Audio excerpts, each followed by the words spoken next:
Warren does one more time here, and I'm going to ask you another question that's not on there. See, he's looking against something in the Meetup. The Academy Award. He's going to pass it to her. Yeah. Best picture. Where's he looking there? I think he's looking off stage. And maybe he's looking for some help. Like, something doesn't look right. These are the guys that are supposed to know what's going on here. Right.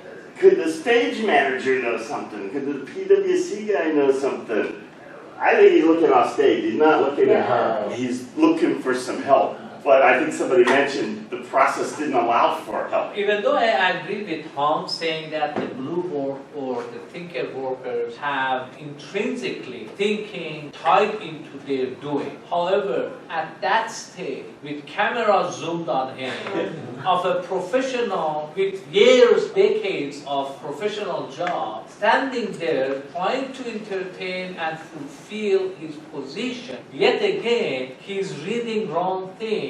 And let's give him the benefit of doubt. Under that circumstances, in that environment, yes, he misses to read the fine print. His job was not completely read. His job was entertaining. So his definition of job was that, don't think about anything else. We're going to pass you the best possible answer. All you have to do is just read. And that's what he did. However, it does say Emma Stone. You might imagine he's looking at this and saying, why is Emma Stone's name on the Best Picture card? But there's no process for him to say, looking for other card inside. Something not right here, let's go to commercial. Yeah, and he was looking for another card inside the He looked like, is there any other card there?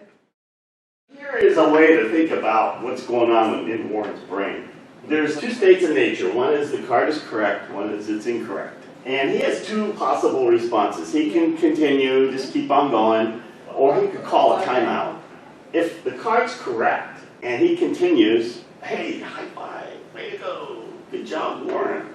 If the card's incorrect and he calls a timeout, yeah, way to go. Boy, that never happened, you're a good contact, good eye. If the card is incorrect and he continues, why don't you just stop things? And finally, if the card's correct but he calls a timeout, our brain processes that just like death. And the reason is the very most primitive part of our brain, it's the survival mechanism. It has been programmed over many centuries that if we are ostracized by the tribe, we die. Back when we lived in caves, we relied on the tribe to survive. One of the things tribes used to do is they used to kick people out and they would die. And so our brain is programmed that way. It's like, if I make a mistake on national television, it's so embarrassing, it's death. We don't consciously think it's death, but that's how the brain processes it. No, but he realized, I think, it was wrong, and then he actually wanted Faye to read it. I would also argue that he's older in life now, and he has kids himself, and so he knows that if he was also going to call it out, it was going to make somebody lose their job.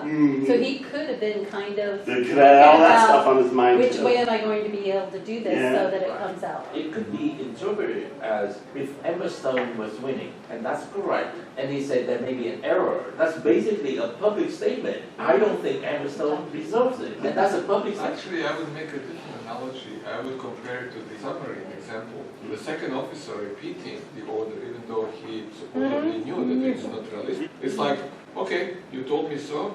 The guy who's actually supposed to change the power, he knows that he can't do anything. So it's like nobody's saying, no, it's wrong. The way the doors are wired, it's like, okay, you just follow direction. Follow the procedure. The question then is, can we build in ways in our work for a timeout to say, hey, something's not going right here? If you're familiar with Lean and Toyota and car production, they have a thing called the end-on. Nowadays it's a button, you push the button and the light lights up and it says, I need help, something's not right here. And people will come and help you figure out what's wrong. We actually had a guy that helped design Toyota production lines in one of our meetups. I used to think that the line stopped when you push the end on. It doesn't. You've got like a minute and a half or 2 minutes or something like that. The line keeps moving and you've got that 2 minutes to figure out what the problem is and solve it. And then after 2 minutes, the line will stop. The end on, they measure how many times a day it gets pushed. If they see that falling off, they see something's wrong. We're not admitting errors enough. We need to admit errors so we can learn from them. Just think about it in your work. How can you have an end-on? I remember reading about software factories. Some groups have created an end-on-like thing where you can hit a button and a light lights up and says, hey, something's wrong, I need help. In some cases, it could be very costly if you don't have that hands-on. Oh, yeah. And it just kept going. I remember very early in my work at a plastic molding company.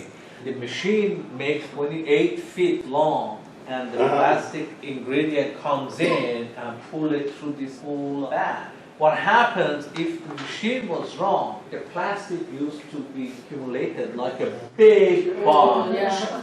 And breaking that, it was just basically waste. And cutting that up and grinding it would have taken like 2 workers a day. Imagine we create a software, it goes out and customers are waiting for it and starts crashing. Forgive me for saying about Microsoft upgrade of Windows 7 to 10 had been bumpy. It's a thing to think about. This is about glue work. How do I inject glue work? How do I say, time out, we need to do some thinking here. Then again, if the environment or the culture of the environment does not allow for end-on. And that's what this question was, thinking about, did Warren's environment allow for a stop, an end-on? What could be an end-on in Warren's case? Commercial break. Commercial break. It could be suspenseful, entertaining, right? Oh yeah. In theater, traditionally, that's a person, he will tell your line. Oh, prompter. Yeah, Uh-huh. right there. Maybe they must not be prepared for something unexpected. If something unexpected happens, what are we going to do? That plan was not there. And so they actually had a chance to, what are we going to make different? I'll show you what they came up with. Okay, yeah, we need more management involvement. That's it. We're going to have yet another PwC person sitting in the... Beautiful. Well, that's important. Uh, You oversee the guy so he doesn't tweet while they're removing it. They're in the producer's control room, though, not with the guys. You 2 guys that worked here this year, you don't get to do this anymore. So they are double checking here. They're going to double check and see that they've got the right envelope before they get up there to present. All 3 valuing partners, this is the PwC people, will attend show rehearsals and practice what to do if something goes wrong. But what's the guy on stage going to do? You know, I still haven't addressed the fact that they might not be able to read it. Yeah, there's a lot of things they could have done. Yeah, because they didn't address the usability of it. Yes. They just read it. No more cell phones on stage, that's what was distracted. Here I am with Emma Stone, look at that. But they didn't make specifically how now Warren has an end on. Here's what to do if he looks wrong. We're talking about entertainment. We laugh after 3 years, even after 30 years, we would be laughing about it. But on a serious circumstance, last week we had a commercial airliner got hit and close to 180 people lost their life. The Iranian. What happens in that situation, I don't care the position of the person who is calling the shot. Wouldn't be nice in human environment under any circumstance we have checks and balance before we shoot an order to kill, not just entertainment, before we have a company going down, hundreds if not thousands of people losing their livelihood, we need to have a second or third eye as checks and balance. And we have another one, we don't have time to get into it, but we call deliberate action and speak out loud. So you say what you're going to do before you do it. They use that on the submarine, just trying to kind of wrap it up.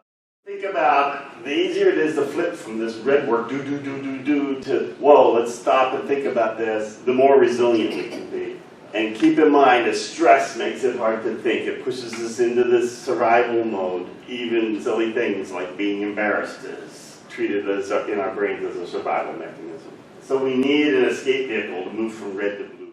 Scrum's got to build in a lot of cases we've got group planning, we've got retrospectives. But like I mentioned, there are some software factories that even have end-ons that can call for help if something's not coming out right.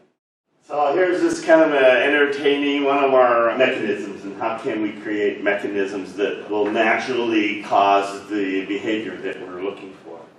Today I'm going to talk about mechanisms. Mechanisms are a great way for influencing human behavior in organizations.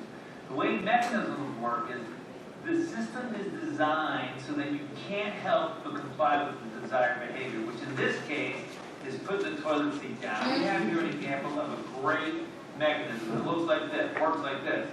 The toilet seat, when you raise it, it covers the button to flush the toilet. So you can't push the button to flush the toilet without putting the seat down. I love it.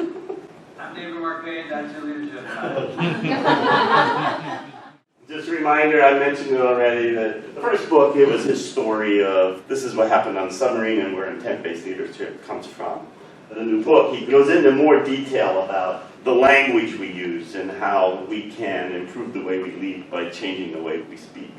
We've been working with a lot of companies. Here's some examples of what people are doing in different kinds of environments, and here's how to think about applying that to your environment. The nudges, if you want to sign up for those, you can text the word nudge to this phone number, or you can go out to the website, intentbasedleadership.com. We have a YouTube channel, it's called Leadership Nudges. It's got approaching 300 leadership nudges out there. I am working on an indexing system so that you'll be able to look up nudges based on something that you have a question about, keyword or whatever, and we'll have that soon too. This is a sample. This is a piece of a module that we do. I've got 3 days worth of training material that we do. And often we'll do one-day workshops. We would go into more of the latter and things like that in a little more depth.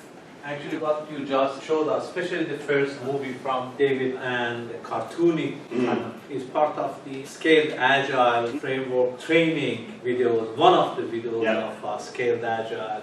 David's intent-based leadership is something that has been around for quite a few years. Having said that, thank you very much for sharing your glimpse of what you bring to our industry. That's it. Voila. Thank you.